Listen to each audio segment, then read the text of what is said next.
Hey guys, let's talk about tonight's episode of The Flash, and I'm going to keep it short and sweet. I really like this episode.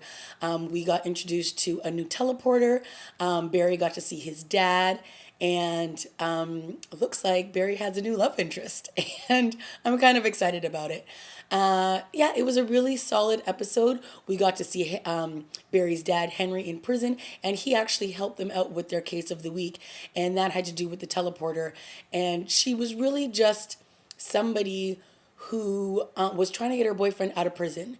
And ultimately, it ended up spiraling into her robbing a transport truck full of money and then trying to help him get out of a jam. And then ultimately, at the end of the day, her boyfriend left her when she got caught. So she's locked up in the Stars prison, and her boyfriend's out somewhere running the streets. His name is Clay Parker, I believe. And the Flash, aka Barry, asks Iris if she can help track him down, so that will be her new story for her newspaper, that she's trying to establish herself as a legitimate journalist. And we all know that she's just written a blog and that's why she got the job, but she's trying to move past that. She doesn't just want to write articles about the Flash, and she doesn't even really talk to the Flash anymore. And that is until the end of the episode, when, of course, Barry helps her out with some information about Clay Parker and will help her get her story off the ground.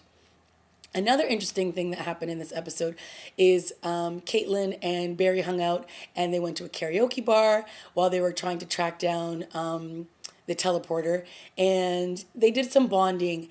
And I'm not sure if the show is trying to figure out if there could be a love interest between the two of them, because we all know that she's in love with Ronnie, but Ronnie's not really Ronnie. He's actually Dr. Stein, and they've merged bodies. Cisco made a good point that she needs to move on. So I think she's trying to do that. And her and Barry have had some good scenes before. And with Barry sort of having to move on from Iris, the two of them have sort of done some scenes together. And I don't really mind the two of them together, but I don't really want to see him dating her necessarily. So this is when we get introduced to a new girl, and I actually like this actress a lot. She was on the Vampire Diaries, and she played the love interest to Jeremy, and it looks like she also works at the same place where Iris works. Coincidence? So she works, I guess, in the sports department, and when she gives Barry her information, he calls her and they go out for a lunch date. And of course, Iris sees this, and this is exactly what's going to be the catalyst to make Iris jealous and then reveal that she really does love Barry. I mean, we all know she does, but does she really have romantic feelings for him? I'm pretty sure she does. And this is just going to be the catalyst that pushes it forwards. But I'm interested to see where they go with this, because, Barry pointed out once again that anytime Iris jumps, he goes running to her, even though he's not her first choice. So he needs to move on, and I'm glad he's doing so. So we also had some really great scenes with Henry, who is Barry's dad, and he's in Iron Heights, and he got beat up and stabbed because he was helping him out with the case of the week. And, Barry is upset because he doesn't want anything more to happen to his father. And so obviously his father's not dumb, and he's putting two and two together, and he says, "Oh, have you seen this?" And he lifts up the newspaper, and it's the Flash on the cover, which is a picture that Iris snapped of him.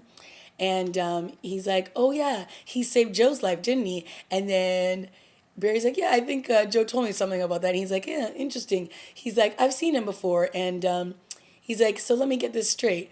I get into some trouble. Now the guy who basically beat me up, is now tried to escape from prison, and I'm never going to see him again, or I'm not going to see him for a very long time." And he's basically like, "I know, wink, wink, that you're that you're the Flash."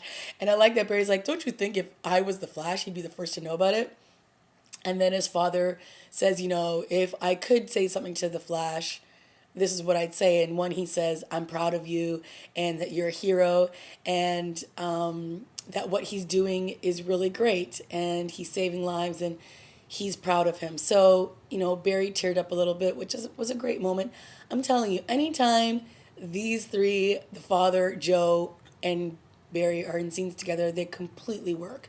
And I like that Joe isn't standing back being the jealous, you know, stepdad. He knows that Barry loves his father and the situation that has presented itself is not great, but he's going to do whatever he can to help Barry see his father whenever he can. So I really enjoyed those scenes. And then we had Hartley, who was locked up in the prison. And as we remember in last week's episode, he had this ominous information for Cisco. And he told him that he knows exactly what happened to Ronnie and he knows where Ronnie is. And then he says, but you got to let me out. And they start talking. And then it's revealed that Dr. Stein has actually merged with Ronnie, and that is who Ronnie is right now. But as this is revealed to Cisco, of course, Hartley gets the one up on him, beats him up, knocks him out, and now he has escaped from Star's lab. And when he has to tell everybody, they're not really upset with Cisco. Caitlin says, look, you are not at fault for Ronnie dying or us thinking he's dead because he asked you to do it, you did it, and that's the end of it. Like, don't beat yourself up about it. It's fine. I mean, it's not fine, but he's not to blame. So I thought that was a good reaction, and we didn't want to keep going over the, oh, I'm mad at you kind of storyline because that gets played out. But all in all, I thought this was a solid episode. And then, of course, at the end, we see these city workers going into this underground like sewage area, and we hear this growling noise, and yikes, it's Gorilla Grood. Is that how you say his name? Yeah. Not very friendly.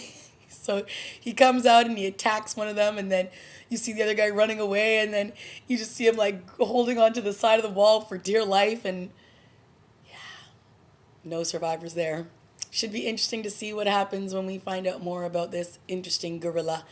All right, guys, that's it for me. We didn't have much with our lovely Harrison. He was a little bit more low-key in this episode. So was Iris, which is fine.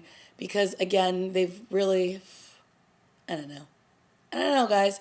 I want to like her, but they're just not really writing her in a way for me to like her. So I'm glad that Barry's moving on, and I can't wait to see what happens there. All right, guys, that's it for me. Let me know what you thought of this week's episode, and I will see you next week.